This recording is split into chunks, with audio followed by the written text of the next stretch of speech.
ছাত্র জনতার তীব্র আন্দোলনের মুখে আওয়ামী লীগ সরকারের পতনের পর বিএনপি সহ সকল বিরোধী রাজনৈতিক কারাবন্দীদের দ্রুত মুক্তি দেওয়া হয়, কিন্তু বিএনপি সরকারের প্রভাবশালী নেতা সাবেক স্বরাষ্ট্র প্রতিমন্ত্রী লুৎফুজ্জামান বাবর এখনও কারাগারে রয়েছেন।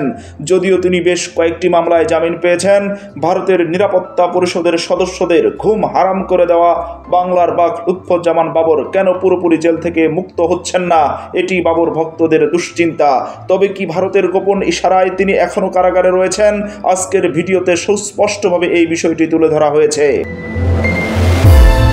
মূল আলোচনায় যাওয়ার আগে আপনাদের একটি ছোট্ট তথ্য জানিয়ে দেই। কেন বাবরের নামের সাথে ভারতের নাম জড়িত? কেন বাবরের নাম আলোচনায় আসলে ভারতের 7 সিস্টার্স আলোচনায় আসে? কেন বাবরকে ভারতের শত্রু ভাবা হয়? একটু পিছনে ফিরে 2004 সালের একটা বিশেষ ঘটনার দিকে নজর দেওয়া যাক। তখন ভারতের 7 সিস্টার্স খ্যাত 7টি রাজ্য আসাম, ত্রিপুরা, মেঘালয়, মিজোরাম, নাগাল্যান্ড, অরুণাচল প্রদেশে বিভিন্ন সশস্ত্র গোষ্ঠী স্বাধীনতার জন্য আন্দোলন করছিল।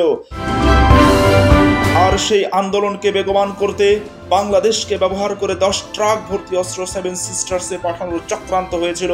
অস্ত্রগুলোর মধ্যে ছিল রকেট লঞ্চার, রাইফেল, গুলি, গ্রেনেড সহ অত্যাধুনিক সরঞ্জাম, যা 7 সিস্টার্সে পৌঁছালে ভারতের নিরাপত্তার জন্য চরম হুমকি হয়ে দাঁড়াতো। আর এই 10 ট্রাক ভর্তি অস্ত্র মামলায় ভারত সরাসরি দায়ী করে লুৎফুজ্জামান বাবরকে।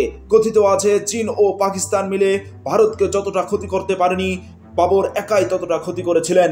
বিএনপি সরকারের পর তত্ত্বাবধায়ক সরকার গঠিত হলে 2007 সালে লুৎফুজ্জামান বাবরকে আটক করা হয়। অবৈধ সম্পদ অর্জন ও তথ্য গোপনের অভিযোগে তার বিরুদ্ধে 2008 সালে রমনা থানায় মামলা করে দুর্নীতি দমন কমিশন দুদক।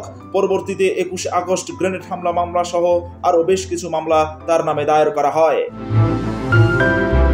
বিচারের নামে প্রহসনের মাধ্যমে আওয়ামী লীগ সরকার অধিকাংশ মামলার রায়ে ফাঁসি, যাবজ্জীবন কারাদণ্ড সহ বিভিন্ন মেয়াদে সাজা দেয় লুৎফুজ্জামান বাবরকে।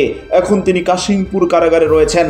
অন্তর্বর্তীকালীন সরকার গঠনের পর বিশেষ আদালতে সাবেক অর্থমন্ত্রী শাহ এএমএস কিবরিয়া হত্যা মামলা, সাবেক রেলমন্ত্রী সুরঞ্জিত সেনগুপ্ত হত্যা চেষ্টা মামলা ও বিস্ফোরক আইনে করা 2টি মামলা সহ 4টি মামলায় লুৎফুজ্জামান বাবরকে জামিন দেওয়া হয়। 21 আগস্ট গ্রেনেড হামলা মামলা সহ বাকি সকল মামলার দ্রুত জামিনের আবেদন করেছেন লুৎফুজ্জামান বাবরের আইনজীবী। লুৎফুজ্জামান বাবর কারাগার থেকে দ্রুত মুক্তি পেয়ে আবার রাজনীতির মাঠে ফিরে আসবেন, এটাই বাবর ভক্তদের প্রত্যাশা।